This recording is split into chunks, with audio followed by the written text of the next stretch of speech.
sejahtera Malaysia, denyut nadi suara rakyat bergema di channel ini.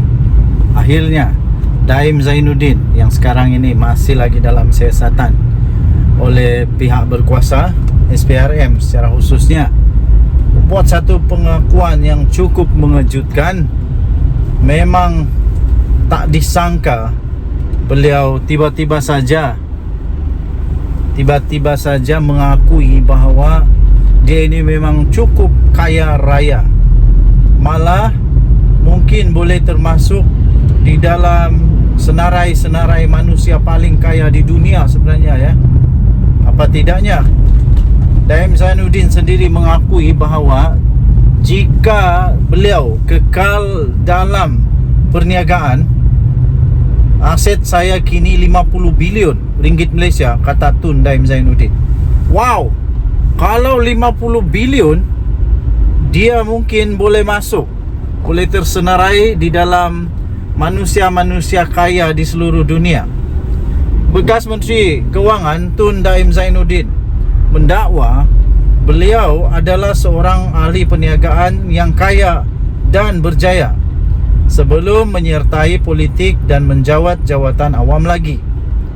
Menurut Daim Zainuddin, jika beliau kekal dalam perniagaan dan tidak melakukan apa-apa untuk mengembangkan asetnya secara aktif, nilai pegangan saham cair miliknya saja akan bernilai lebih daripada 50 bilion ringgit pada hari ini. Oh, kaya gila ni. Patutlah ramai orang yang nak tahu berapa kaya dia pada hari ini. Itu kos peribadi saya hari ini dalam keputusan untuk menyertai kerajaan, katanya. Keputusan saya menyertai kerajaan dan berkhidmat kepada negara mendatangkan kerugian kewangan yang besar kepada diri dan keluarga saya, kata beliau. Wah, janganlah cakap macam begitu. Janganlah cakap membantu kerajaan tu merugikan. Mungkin agak merugikan bagi kos kewangan, tapi dari segi pahala, dari segi membantu rakyat, negara, itu amat penting. Katanya lagi, pembabitan saya dalam perniagaan menjadi subjek beberapa buku dan artikel, bahkan sebelum saya dilantik sebagai menteri lagi, kata beliau. Jadi katanya, tajuk utama pelantikan saya menyatakan Malaysia new Finance Minister Daim Zainuddin, The Quiet Millionaire. Itu diterbitkan pada tahun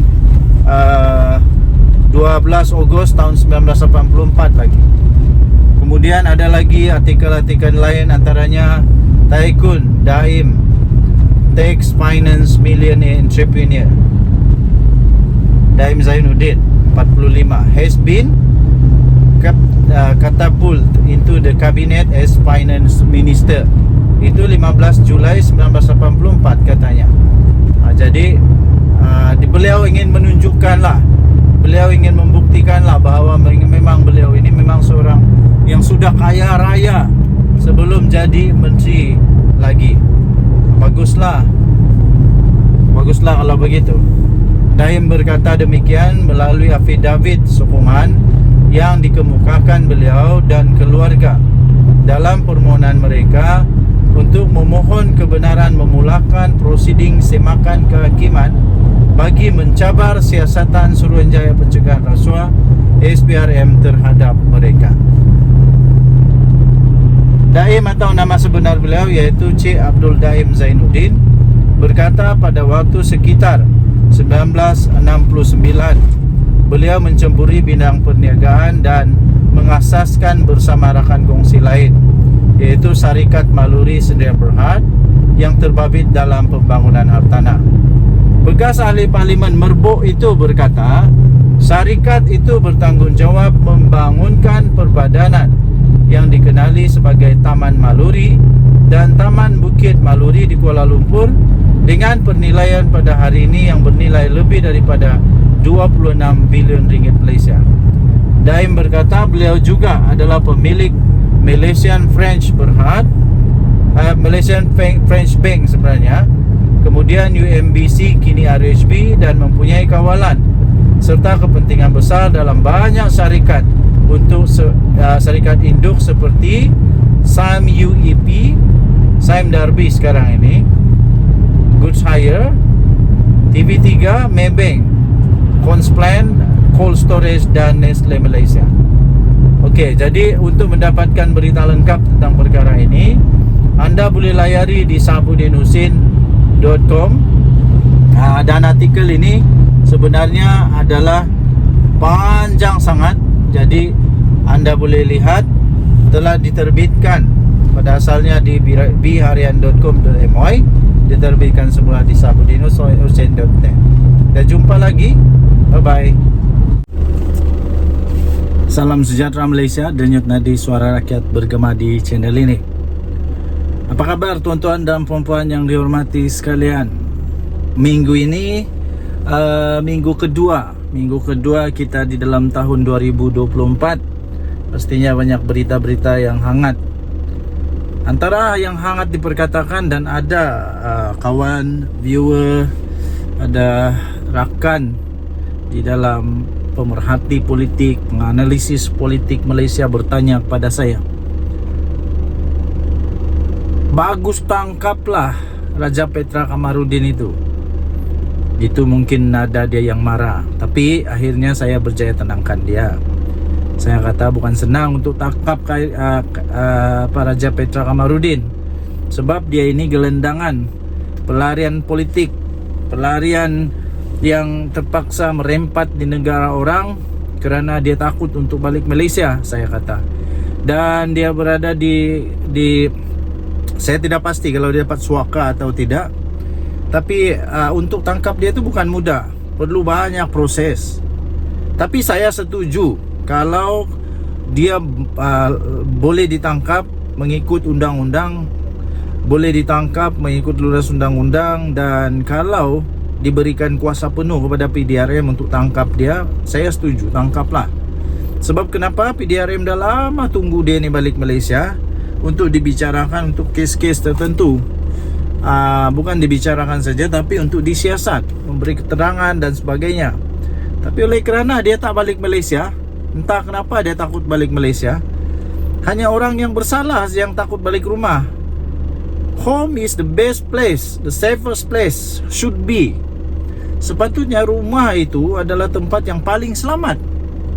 Negara sendiri adalah tempat paling selamat, kecuali kalau Raja Petra Kamarudin pernah buat tai dekat Malaysia lah.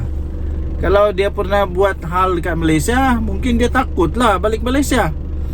Dia takut kena tangkap kah, kena saman kah, kena dakwa kah, mungkin dia takutlah. Tapi kalaulah dia boleh balik Malaysia, saya fikir banyak persoalan-persoalan, banyak siasatan yang boleh dilakukan terhadap beliau. Di antaranya yang paling hangat sekarang ini, malah bukan saja hangat, hangit.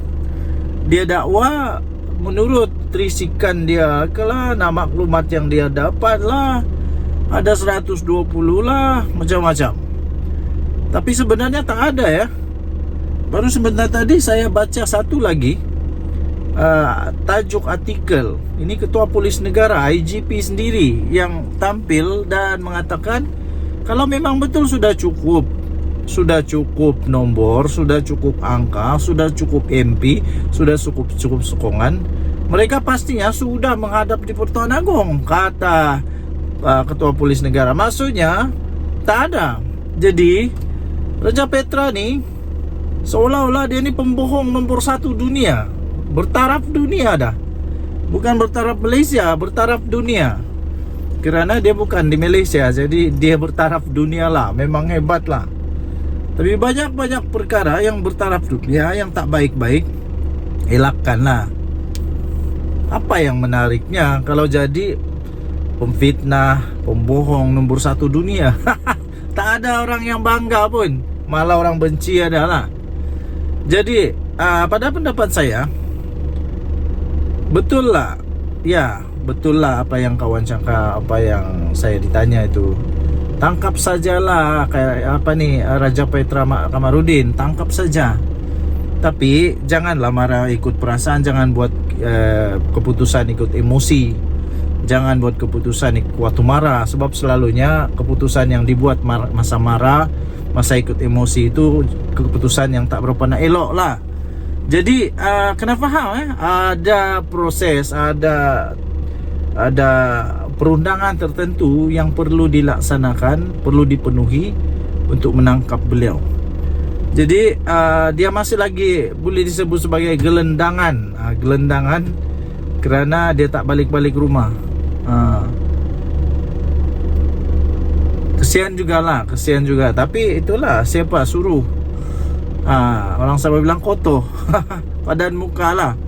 Siapa suruh buat perkara yang tak betul, yang langgar undang-undang? Akhirnya siapa yang susah? Okay, so bersabar, sabar. Semua yang marah-marah tu sabar. Semuanya pasti ada masanya. Kita jumpa lagi, bye-bye.